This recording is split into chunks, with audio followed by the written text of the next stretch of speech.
warahmatullahi wabarakatuh. Kembali lagi bersama saya Bu Devi. Nah, kali ini kita akan membahas terkait ruang lingkup pelaksanaan kegiatan bimbingan dan konseling. Ya, jadi ruang lingkup pelaksanaan layanan BK itu ada apa aja sih? Nah, yang pertama kita bahas dari bidang layanan bimbingan dan konseling. Di sini ada beberapa tokoh yang mengungkapkan ada 4 bidang, ada yang 8 bidang begitu. Nah, kita ambil yang 4 bidang saja ya, 4 bidang inti, yaitu bidang pribadi, bidang sosial, bidang belajar, dan juga bidang karir ya. Nah, kalau bidang pribadi ini apa aja Bu kalau kegiatan BK? Nah, ini Bu Devi ambil dari bukunya Prof. Syamsu Yusuf tahun 2012. Jadi BK itu punya tujuan tersendiri terkait aspek pribadi, yaitu yang pertama agar individu atau konseli memiliki komitmen yang kuat dalam mengamalkan nilai-nilai keimanan dan ketakwaan kepada Tuhan Yang Maha Esa, baik dalam kehidupan pribadi, keluarga, pergaulan dengan teman sebaya, sekolah atau madrasah maupun masyarakat pada umumnya. Lalu yang kedua, agar tujuannya individu atau peserta didik atau konseli memiliki sikap toleransi terhadap umat beragama lain dengan saling menghormati dan memelihara hak dan kewajibannya masing-masing ya. Jadi nggak sampai ada konflik, apalagi itu dipengaruhi oleh unsur sara ya, suku, agama, ras, dan antar golongan. Jadi lebih bisa menghargai. Yang ketiga, agar peserta didik atau konseli memiliki pemahaman tentang irama kehidupan yang bersifat fluktuatif antara yang menyenangkan atau anugerah dan yang tidak menyenangkan atau bisa dikatakan musibah ya, serta mampu meresponnya secara positif sesuai dengan ajaran agama yang dianut ya. Jadi bimbingan dan konseling hadir untuk membantu mengembangkan aspek pribadi siswa ya, khususnya dalam menerima hal-hal yang terjadi dalam kehidupan, baik itu hal yang menyenangkan maupun yang tidak menyenangkan, sehingga siswa atau peserta didik tadi bisa merespon dengan baik ya, sehingga tidak memunculkan masalah pada dirinya. Lalu selanjutnya adalah yang keempat, agar peserta didik mampu memiliki pemahaman dan penerimaan diri secara objektif dan konstruktif, baik yang terkait dengan keunggulan maupun kelemahan, baik fisik maupun psikis ya. Jadi bimbingan dan konseling hadir agar peserta didik itu mampu menerima kondisi dirinya ya, baik secara fisik maupun secara psikis ya. Ya misalnya ketika dalam remaja yang awalnya itu wajahnya mulus, nggak ada jerawat, tiba-tiba ketika pubertas ada jerawatnya, lalu kondisi fisiknya berkembang pesat, mungkin tidak sesuai dengan ekspektasi dan sebagainya. Nah, BK hadir membantu siswa-siswa yang misalnya tidak bisa menerima kondisi dirinya, lalu merasa minder, merasa insecure, atau overthinking. Nah, maka bimbingan dan konseling bisa membantu individu tadi untuk bisa lebih menerima dirinya secara objektif begitu ya, karena biasanya permasalahan itu terjadi ketika ada kesenjangan yang cukup banyak ya antara ideal self atau konsep diri yang diimpikan dengan real self, konsep diri kenyataan yang terjadi ya. Nah, oleh karena itu kita sebagai konselor atau guru BK, kita membantu mereka untuk meminimalisir kesenjangan yang ada gitu. Misalkan konsep diri impiannya aku pengen tinggi, langsing, putih gitu. Lalu misalkan kenyataannya misalkan pendek, agak gendut. Nah, nanti akan stres kalau misalkan konsep impiannya terlalu tinggi. Nah, jadi kita agak minimalisir. Nah, misalkan nggak apa-apa meskipun gemuk, misalkan pendek, tapi ada potensi yang dimiliki, misalkan bisa main piano atau apapun. Nah, sehingga individu tadi bisa berfokus pada kemampuannya. Oke, kita lanjutkan. Yang selanjutnya adalah memiliki sikap positif atau respect terhadap diri sendiri ya. Jadi melalui kegiatan bimbingan dan konseling kita membantu individu atau peserta didik agar ada kaitannya dengan yang tadi ya. Jadi bisa memiliki sikap positif atau respect terhadap diri sendiri. Jadi percaya bahwa dirinya mampu, percaya bahwa dirinya bisa, percaya bahwa dirinya itu nanti punya masa depan yang baik. Nah, seperti itu. Lalu selanjutnya agar juga individu memiliki kemampuan untuk melakukan pilihan secara sehat, dan juga agar individu memiliki rasa tanggung jawab yang diwujudkan dalam bentuk komitmen terhadap tugas atau kewajibannya, dan juga memiliki kemampuan dalam menyelesaikan konflik atau masalah yang bersifat internal dalam diri sendiri ya. Jadi terkait aspek pribadi ini, bimbingan dan konseling memberikan kegiatan atau layanan kata kuncinya agar individu itu bisa menerima diri sendiri, bisa bersikap respek terhadap diri sendiri, dan juga mampu mengambil keputusan yang sehat dan yang tepat seperti itu ya. Dan selanjutnya untuk aspek sosial, nah ini tujuan kegiatan bimbingan dan konseling juga ada beberapa tujuan. Di antaranya yang pertama adalah agar individu bisa bersikap respek terhadap orang lain ya, menghormati atau menghargai hak orang lain, tidak melecehkan martabat atau harga diri orang lain. Jadi ketika punya teman yang misalkan memiliki kekurangan, nah dia tidak membuli, tidak body shaming gitu, tapi bisa lebih menghargai dan memperlakukan temannya dengan baik. Lalu yang kedua, agar individu memiliki kemampuan berinteraksi sosial atau human relationship yang diwujudkan dalam bentuk hubungan persahabatan, persaudaraan, atau silaturahim dengan sesama manusia ya. Jadi memiliki minat, bisa menjalin persahabatan, bisa bertingkah laku sesuai dengan norma sosial yang ada gitu, dan menyesuaikan diri dengan lingkungan yang ada. Dan yang ketiga, agar individu mampu menyelesaikan konflik atau masalah yang terkait dengan orang lain. Jadi ketika ada masalah dengan teman, itu bisa memilih langkah atau tindakan yang istilahnya tuh solutif ya. Kalau teman-teman lihat Bu Tejo itu kan selalu mencari solusi atau tindakan yang solutif ya, yang maksudnya itu tidak menimbulkan konflik lagi begitu ya. Jadi ketika ada masalah pertemanan itu bisa menyelesaikannya, bisa mencari cara yang tepat gitu ya. Nah, kadang anak SMP, SMA itu pengalaman Bu Devi mengajar, pernah ada yang sampai labrak-labrakan karena rebutan cowok, sampai jambak-jambakan dan sebagainya. Nah, itu berarti belum bisa mengembangkan aspek sosial dengan baik begitu, karena belum bisa meregulasi diri terkait hubungan dengan orang lain dan belum bisa menyelesaikan konflik dengan langkah yang tepat. Jadi bimbingan dan konseling bisa membantu siswa untuk bisa lebih mengembangkan kemampuan di aspek sosialnya ini ya, sehingga bisa berinteraksi lebih baik dengan orang lain dan juga mencari langkah atau tindakan yang tepat ketika mengalami suatu konflik atau masalah. Oke, selanjutnya ada tujuan bimbingan dan konseling terkait aspek belajar. Ini masih Bu Devi ambil dari bukunya Prof. Samsu Yusuf tahun 2012. Nah, yang pertama adalah agar individu atau siswa memiliki kesadaran tentang potensi diri ya dalam aspek belajar dan memahami berbagai hambatan yang mungkin muncul pada proses belajar yang dialaminya begitu ya, sehingga tahu nih kira-kira aku ini hambatan belajarku, aku sulit dalam menghafal gitu. Nah, jadi BK hadir melalui layanannya, misalkan kita ngasih tips cara menghafal yang mudah, nah atau langkah menghafal yang mudah, atau dengan memahami, atau dengan menggunakan jembatan keledai, misalkan kayak warna pelangi Mejiku Hibiniu. Nah, dengan buat singkatan-singkatan. Jadi kita bisa melalui kegiatan BK, kita bisa memberikan kegiatan yang layanan informasi atau layanan penguasaan konten agar individu atau siswa bisa lebih mudah dalam belajarnya ya. Lalu yang kedua, agar individu memiliki sikap dan kebiasaan belajar yang positif, seperti kebiasaan membaca buku, disiplin dalam belajar, mempunyai perhatian terhadap semua mata pelajaran, dan aktif mengikuti semua kegiatan belajar yang diprogramkan ya, sehingga siswa itu memiliki keterampilan belajar yang baik dan yang positif ya. Lalu selanjutnya juga agar individu atau siswa memiliki motif yang tinggi untuk belajar sepanjang hayat. Jadi tidak hanya belajar kalau ada ujian gitu, tapi lebih dari itu juga selalu memiliki ketertarikan untuk belajar, baik itu di sekolah maupun di luar sekolah. Bisa belajar dari lingkungan atau organisasi yang ada di masyarakat, misalkan Karang Taruna, Remaja Masjid, dan sebagainya.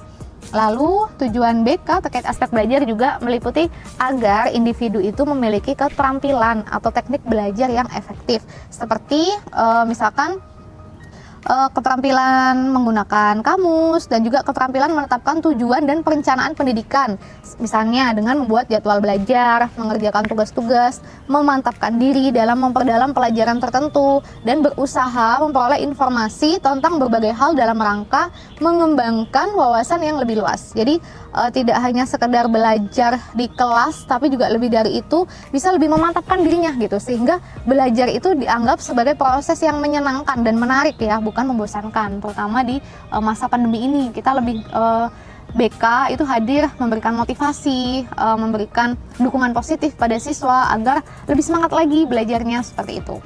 Dan yang terakhir adalah agar individu atau siswa memiliki kesiapan mental dan kemampuan untuk menghadapi ujian. Nah, ini penting sekali gitu. Kadang karena grogi, khawatir mau ujian, ada yang diare seperti itu, ada yang kulitnya bentol-bentol. Nah, itu kan menandakan belum ada kesiapan mental begitu. Nah, dengan kita memberikan layanan bimbingan dan konseling, melalui layanan informasi atau konseling individu atau konseling kelompok. Nah, harapannya para siswa atau individu ini bisa lebih siap dalam menghadapi ujian, sehingga itu hasilnya lebih bagus gitu. Terkadang ada anak yang pandai secara kognitif, tapi ketika tidak siap, grogi, cemas, tertekan, akhirnya tidak bisa konsen dan hasilnya malah kurang baik. Nah, seperti itu. Oke, nah bidang yang terakhir adalah bidang karir. Nah, tujuan BK terkait aspek karir yaitu yang pertama, agar individu memiliki pemahaman diri terkait kemampuannya, minatnya, dan kepribadian yang terkait dengan pekerjaan. Misalnya, kita bisa memberikan layanan BK, misalkan ketika memberikan layanan informasi di kelas, kita meminta siswa untuk menulis di kertas lipat misalkan, kalian ingin jadi apa gitu. Kenapa ingin jadi profesi tersebut gitu. Nah, lalu setelah siswa selesai menulis kertas lipat tadi, kita minta untuk dilipat jadi pesawat gitu. Lalu kita minta sama-sama kita terbangkan di kelas. Nah, itu sebagai simbolisasi bahwa impian kita itu diterbangkan gitu. Jadi bahwa nanti kita bisa menggapainya gitu. Nanti impian kita itu akan seperti pesawat yang bisa melambung tinggi. Nah, misalkan seperti itu ya. Contoh layanan yang digunakan dalam bimbingan dan konseling. Lalu ada tujuan kedua yaitu agar individu memiliki pengetahuan mengenai dunia kerja dan informasi karir yang menunjang kematangan kompetensi karir. Yang ketiga, agar siswa atau individu memiliki sikap positif terhadap dunia kerja, dalam arti mau bekerja dalam bidang pekerjaan apapun tanpa merasa rendah diri, asal itu bermakna bagi dirinya dan sesuai dengan norma agama.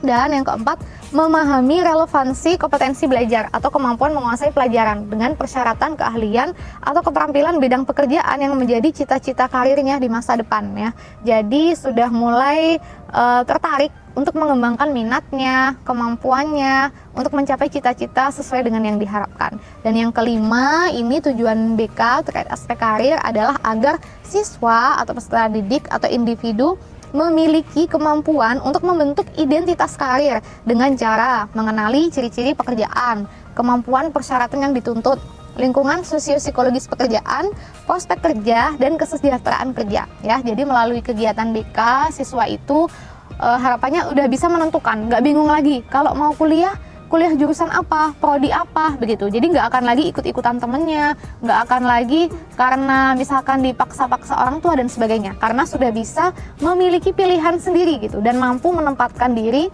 sesuai dengan bidang yang diinginkan, seperti itu. Nah, oke, selanjutnya ada jenis layanan bimbingan dan konseling ya. Ada 10 layanan bimbingan dan konseling. Kalau berdasarkan pola 17+, pola BK 17+, itu ada 10 layanan bimbingan dan konseling. Tapi kalau berdasarkan pola BK komprehensif, itu ada 4 hal penting ya yang termasuk di dalamnya. Oke, kita bahas dulu jenis layanan bimbingan dan konseling berdasarkan pola BK 17+.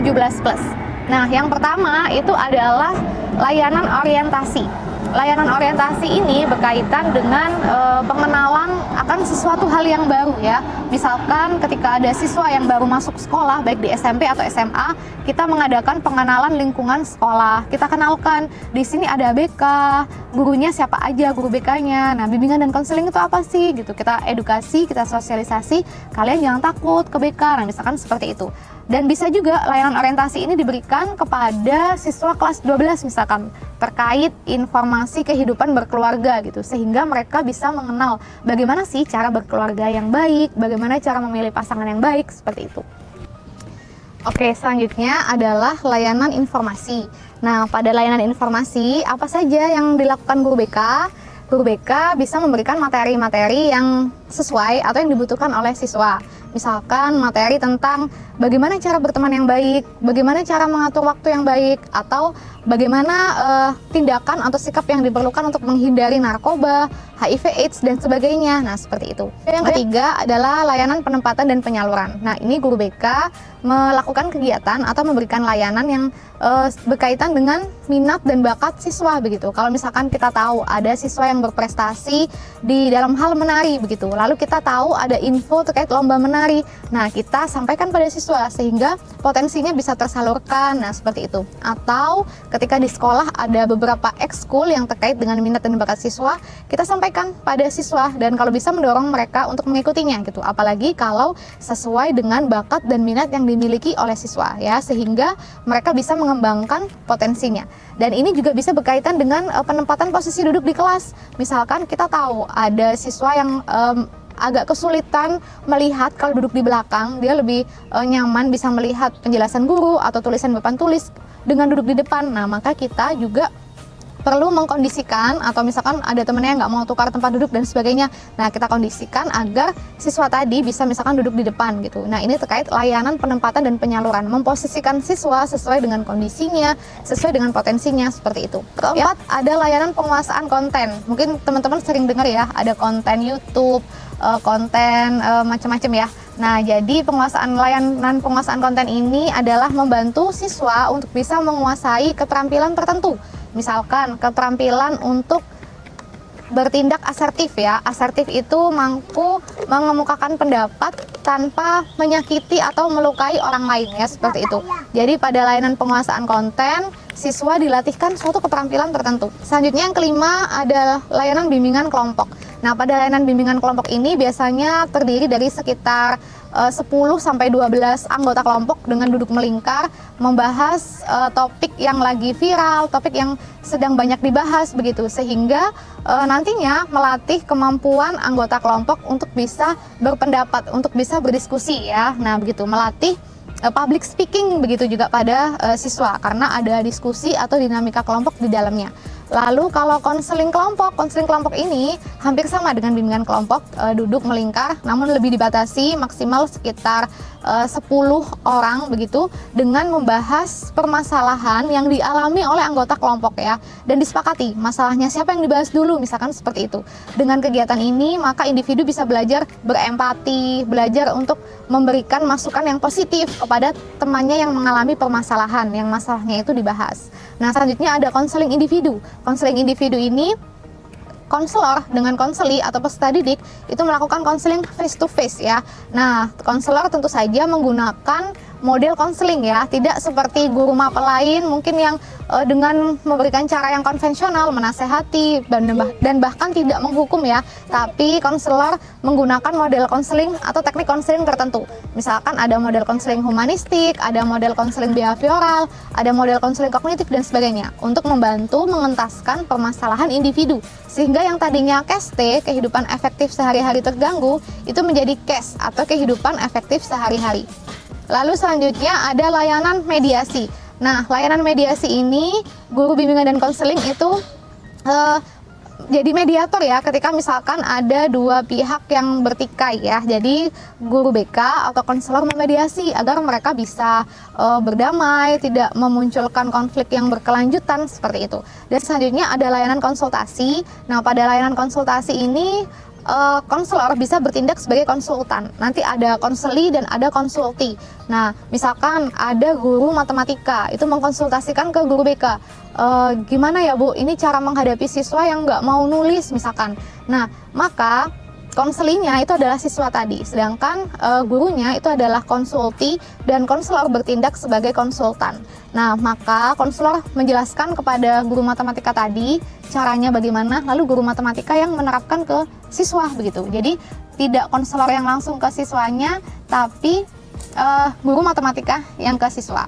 Dan selanjutnya ada layanan advokasi ya. Jadi pada layanan advokasi ini guru BK atau konselor itu melindungi hak-hak siswa atau individu yang tercederai. Misalkan ada siswa yang dia nggak boleh sekolah sama orang tuanya karena misalkan disuruh bekerja begitu. Nah, melalui layanan advokasi kita memberikan perlindungan hak-hak, menjelaskan kepada orang tua bahwa anak ini masih berhak mendapatkan pendidikan begitu, dengan misalkan mengusulkan beasiswa dan sebagainya. Jadi kita melindungi hak-hak yang ada pada anak ya, atau pada siswa, sehingga tetap bisa bersekolah seperti itu ya. Nah, seperti itu. Oke, selanjutnya kalau dalam BK komprehensif itu ada 4 komponen, yaitu yang pertama adalah layanan dasar, yang kedua adalah layanan responsif, yang ketiga adalah layanan perencanaan individual, dan yang keempat adalah dukungan sistem. Nah, layanan dasar ini apa sih begitu? Layanan dasar bimbingan merupakan layanan bantuan bagi peserta didik atau siswa melalui kegiatan-kegiatan kelas atau di luar kelas yang disajikan secara sistematis dalam rangka membantu siswa mengembangkan potensinya secara optimal. Jadi layanan ini bertujuan untuk membantu semua siswa agar memperoleh perkembangan yang normal, memiliki mental yang sehat, dan memperoleh keterampilan dasar hidupnya. Ya, jadi layanan dasar itu istilahnya semua peserta didik atau semua siswa itu bisa mendapatkan layanan ini begitu, karena ini layanan mendasar yang memang harus diperoleh oleh siswa. Dan Depdiknas tahun 2008 itu merumuskan strategi pelaksanaan program pada layanan dasar, yaitu yang pertama itu ada bimbingan klasikal ya. Jadi kegiatan bimbingan klasikal ini yang terjadwal, ada guru BK yang dijadwalkan seminggu sekali masuk kelas seperti itu. Ya, ini hampir sama kalau di pola BK 17+ itu ada layanan informasi seperti itu. Lalu ada layanan orientasi, ini hampir sama dengan penjelasan Bu Devi di awal tadi, bahwa layanan orientasi ini memungkinkan peserta didik untuk memahami dan menyesuaikan diri dengan lingkungan yang baru, terutama lingkungan sekolah. Jadi untuk mempermudah dan memperlancar berperannya mereka di lingkungan baru tersebut. Nah, lalu ada layanan informasi juga, ada bimbingan kelompok juga, lalu ada layanan pengumpulan data atau aplikasi instrumentasi. Misalkan konselor atau guru BK menyebarkan angket seperti itu ya, lalu diolah ya gitu. Misalkan didapatkan data bahwa ternyata dari alat ungkap masalah banyak siswa yang mengalami permasalahan di bidang kehidupan keluarga gitu. Keluarganya banyak yang kurang harmonis misalkan. Nah, seperti itu. Orang tua ada yang sering berantem di depan anak dan sebagainya. Lalu layanan responsif. Layanan responsif ini adalah layanan bantuan bagi siswa yang istilahnya itu membutuhkan pertolongan dengan segera gitu. Misalkan ketika di sekolah ada siswa yang tiba-tiba menangis, ada siswa yang tiba-tiba murung, lalu kita sebagai guru BK atau konselor wajib untuk mengetahui ada apa dengan anak ini gitu. Apakah memang perlu layanan yang segera atau responsif gitu ya, sehingga dibantu agar tidak berdampak meluas. Nah, seperti itu. Nah, isi dari layanan responsif ini bisa mencakup aspek pendidikan, belajar, sosial, pribadi, karir, tentang tata tertib sekolah, narkotika, dan juga yang lainnya. Nah, selanjutnya layanan responsif ini bentuknya apa aja? Bisa berbentuk konseling individu atau kelompok, bisa juga berbentuk referral atau rujukan atau alih tangan. Misalkan ada yang ketahuan menggunakan narkoba, maka kita tentu saja mereferalkan ke kepolisian begitu ya, karena misalkan terkait undang-undang dan konsekuensi atau hukuman yang dibebankan seperti itu. Lalu kita juga bisa melakukan konferensi kasus, misalkan dengan mengundang pihak-pihak yang terkait. Misalkan diketahui misalnya ada anak yang LGBT misalkan, dan itu tertangkap basah misalkan, nah harus segera diselesaikan. Nah, kita bisa mengundang orang tua, pihak-pihak terkait untuk membahas ini baiknya gimana ya anak ini seperti itu. Bisa juga bentuknya melalui konsultasi, kolaborasi dengan orang tua, dan juga kunjungan rumah. Oke, selanjutnya ada layanan perencanaan individual. Jadi layanan perencanaan individual dapat diartikan sebagai layanan kepada semua siswa atau kepada semua peserta didik agar mampu membuat dan melaksanakan perencanaan masa depannya ya, berdasarkan pemahaman akan kekuatan dan kelemahan dirinya ya. Jadi misalnya kita meminta peserta didik itu nulis kelemahan kalau di kertas, kelemahan di sisi kiri, kelebihan di sisi kanan begitu ya. Nah, lalu dari kelemahan tadi coba kalian rumuskan kira-kira nanti mau kemana gitu. Misalkan mau jadi polisi, coba tulis kelemahan apa yang menjadi kelemahan, lalu yang menjadi kelebihan itu apa begitu. Sehingga misalkan sejak dini kalau ada kelemahan yang bisa diatasi, itu bisa segera diatasi begitu. Dan selanjutnya guru BK bisa membantu peserta didik untuk merencanakan karirnya gitu. Jadi makanya dinamakan perencanaan individual, karena agar individu bisa merencanakan karirnya nanti atau masa depannya. Dan yang terakhir adalah dukungan sistem ya. Jadi dukungan sistem ini adalah komponen yang tidak berkaitan langsung dengan siswa. Kalau tadi 3 komponen tadi, layanan dasar, layanan responsif, layanan perencanaan individual itu kita langsung bersentuhan dengan siswa. Nah, kalau pada dukungan sistem ini kita lebih fokus pada komponen layanan dan kegiatan manajemen ya, yang secara tidak langsung memberikan bantuan kepada siswa atau memfasilitasi kelancaran perkembangan siswa ya. Jadi dukungan sistem adalah kegiatan-kegiatan manajemen yang bertujuan memantapkan, memelihara dan meningkatkan program secara menyeluruh melalui pengembangan profesional ya. Misalkan dengan ikut pelatihan-pelatihan, lalu kepala sekolah mendukung dengan melengkapi dengan sarana dan prasarana, lalu juga rekan sejawat juga bisa mendukung program yang disusun oleh tim BK begitu. Dan guru BK juga melakukan riset atau penelitian untuk mengembangkan layanan BK, dan juga bisa dengan pengembangan profesi ya. Jadi ada 3 komponen dalam dukungan sistem, yaitu pengembangan profesi, manajemen program, dan juga riset dan pengembangan. Jadi melalui penelitian atau keikutsertaan konselor atau guru BK di organisasi profesi itu bisa makin memantapkan konselor atau guru BK dalam memberikan pelayanan ya, didukung dengan sistem manajemen program yang bagus yang didukung oleh sivitas akademika yang ada di sekolah. Baik, itu tadi penjelasan Bu Devi terkait ruang lingkup pelaksanaan kegiatan bimbingan dan konseling di sekolah. Semoga bermanfaat ya, dan mohon maaf atas segala kekurangan. Wassalamualaikum warahmatullahi wabarakatuh.